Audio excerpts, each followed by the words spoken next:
Hello friends, good morning. இது Sunday morning. இன்றைக்கி morning டிஃபனுக்கு வந்து இட்லியும் கறி குழம்பும் தான். மட்டன் தான் கொண்டு வந்திருந்தாங்க. மட்டன் குழம்பு வச்சுட்டு இட்லி ஊற்றிருந்தேன். எப்போவுமே சண்டே ஆனால் 11 ஆகிடும் டிஃபன் சாப்பிட்றதுக்குள்ளே. மதியம் லஞ்ச் வந்து ஈவினிங் ஆயிரும். இன்றைக்கி வந்து என் பையன் ஹிந்தி எக்ஸாம் போகிறாரு. அதனால் 9 மணிக்கெலாம் சென்டருக்கு போகணுன்றதுனால காலையிலேயே டிஃபன் வேலையெல்லாம் செஞ்சு முடிச்சாச்சு. என் பையன் கிளம்புறதுலாம் சமத்தா கிளம்பிடுவான். ஆனால் சாப்பிட்றதுக்குள்ளே அவங்ககிட்ட போராடணும். அவனாக சாப்பிட்டான்னா அரை இட்லி கூட சாப்பிட மாட்டான். சரி, நான் ஊட்டி அனுப்புகிறேன், பசிக்கும் அப்படின்னு சொல்லிட்டு நான் தான் ஊட்டினேன். அதை ஒரு வாய் வச்சோடனே காரம் காரம் எனக்கு தண்ணி வேணும்னு ஒரே அடம் பண்ணார். அதுக்கப்புறம் எப்படியோ அடம் பிடிச்சி ஒரு இட்லி கஷ்டப்பட்டு ஊட்டி விட்டேன். அவ்வளோதான், சாப்பிட்டுட்டு கிளம்பணும். அவர் நல்லா ப்ரிப்பேர் பண்ணியிருக்கேன், 100 அவுட் ஆஃப் 100 எடுப்பேன்னு சொல்லியிருக்கிறாரு. ரிசல்ட் வந்தால் தான் தெரியும். அவங்க அப்பாவும் பையனும் மட்டும்தான் கிளம்புறாங்க.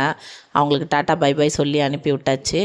மதியம் லஞ்சுக்கு வந்து இனிமேல் தான் ப்ரிப்பேர் பண்ணோம். அவங்க வர்றதுக்குள்ளே சமையல் வேலையெல்லாம் முடித்து வைக்கணும். ஈவினிங் கொஞ்சம் வெளியே போகிற வேலை இருக்குது.